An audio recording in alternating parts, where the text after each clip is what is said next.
When you have a dismissive avoidant partner, it feels like you can just never win. You constantly find yourself wanting to have conversations, wanting to express yourself, wanting to resolve the problems in your relationship, and your dismissive avoidant partner dismisses you and they avoid those problems. And truthfully, they probably feel like they can never win in your relationship either. Somebody in my comment section wanted me to do a video on how to deal with a dismissive avoidant partner. And by the way, I have been a little overwhelmed lately, so I'm not so good at responding to everybody in comments, but I am reading your comments and I will get to them eventually. Thank you for your patience. The first thing that I'm gonna say, and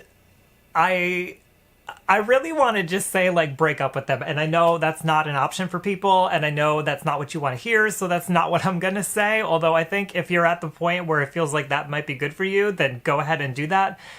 But I've been with dismissive avoidant people. It sucks. And the way that this was phrased was, how do you deal with a dismissive avoidant partner? And the thing is, when you're in a relationship, you shouldn't be dealing with your partner. It shouldn't feel like you're putting up with stuff. That's not a relationship. That's not healthy communication, and that doesn't feel good, and it's not satisfying for you. And my question would be, like, why are you in this relationship? Here's the thing, though. I have been there, and I know that relationships are complicated, and there are a lot of reasons why we might stay in a relationship that's unfulfilling. Maybe we're hoping that we're going to get past these problems to something that's going to work out better. Or maybe we know that there's this life stressor, and maybe we think, like, once that life stressor is gone, things will go back to the way that they were. Or maybe there's financial obligations or, like, more practical matters that might keep us in a relationship. So I don't want to dismiss any of that. I don't want to become the dismissive avoidant person and dismiss you. So the first thing that I would say on how to deal with a dismissive avoidant partner is you've got to give them space. And I know it's probably like the opposite of what you want to hear, because you want to feel satisfied and you want to express yourself. But a dismissive avoidant partner, when you do those things, especially when you do them with some intensity, they're going to back away. That's not what they want in a relationship. They want to have independence and they want to feel self-sufficient, and they don't like that vulnerable, intimate stuff that really characterizes most relationships. What they really want is for you to figure it out for yourself and deal with your own emotions. And I think to some extent that's healthy, to expect that our partner is self-sufficient, like we might imagine ourselves to be. But it's also not how most relationships are, again. So I would say, if you have trouble giving your partner space, reconsider if this is really a good relationship for you. Sometimes a dismissive avoidant partner just needs their own time and their own space in their own place to figure things out for themselves and to deal with the emotions on their own, and they probably expect the same of you. So if you feel like they're giving you the silent treatment, not a good sign again, but at the same time, that may be how they process their emotions, and you may have already seen this pattern and you may be familiar with it, so you may kind of know what to expect. And I would just say, if you're trying to keep the peace, then give them that space to process things on their own. Now, the next thing that I would say with a dismissive avoidant partner is, when they express themselves, let them express themselves. Hear them out. Don't challenge it. Don't tell them the way they feel is wrong. Don't get into an argument, because you're just going to encourage them to avoid even further.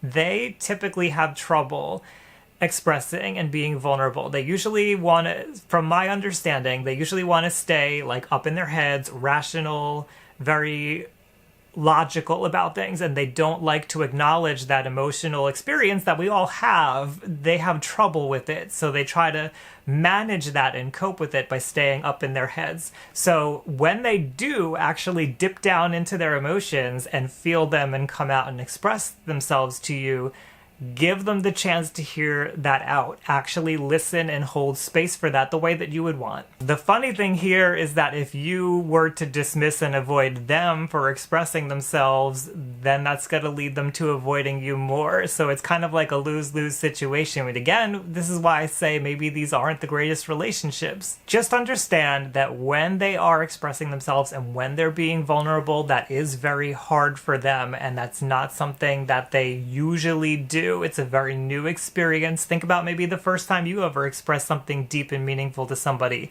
You were probably scared. You probably felt like you were going to be rejected. You probably felt like it was stupid, like it made you weak. And none of those things are true, but these are things that somebody who is dismissive avoidant might be thinking in their head. So try to handle these situations very delicately. Okay, so let's say something big is going on. You need to address it with your partner. Like, you are in a relationship, right? So you have to make decisions together and you have to interact. Maybe you share a home together. There's things that you have to do together. So let's say you have something and you have to talk with your partner about it. What do you do? Well, I would say stay calm. Before you ever approach them, make sure that you've got your own emotions under control. Don't get into like a raging fight. Don't be intense and don't come at them with these strong emotions, because that's just gonna turn them away. We know this. They're dismissive avoidant. Like, you know that's what's gonna happen. So you'll have to get really good at coping with anxiety and coping with all these strong emotions on your own, which again, it's typical to seek out a partner to help you in managing that, but the dismissive avoidant partner is not the person who's going to help you with your emotions. I would say if you do need help with your emotions and you are committed to staying in a relationship with somebody who's dismissive avoidant, then make sure you have a good social support system in friends, maybe even a therapist. Your partner is probably not going to be your emotional support system, so you're going to have to make sure that you seek that out in other people who can actually listen to you and validate you and hear you out. My next little tip for you here is to not take anything that they say and do personally. And I know this is way easier said than done, especially because they're your partner and it feels personal whenever something happens. But when they go through those periods where they're not talking with you, where they go through those periods where they shut down and they don't want to hear you, try to remember it's not about you. It's not something that you're doing. It's very easy to feel like, well, maybe if I wasn't so emotional, or maybe if I didn't make such a big deal out of things. You know, to some extent, maybe that's true. Maybe, like I said, you could tone down your intensity a little bit, but this is their issue with attachment. This is their dismissive avoidance. So it's not your job to try to change that. That's their job to try to change that. Remember, you can't control somebody else. And I know that maybe you've had instances where you felt like maybe you did change things and that made things work out a certain way. And again, there's always give and take in every relationship, but usually with somebody who's dismissive avoidant, there's not that much give. And I just want you to be aware of that so that when you do get hurt, when things do go wrong, you don't take it so personally and feel like it's all your fault that the relationship's going badly. Of course, there's two sides to every story.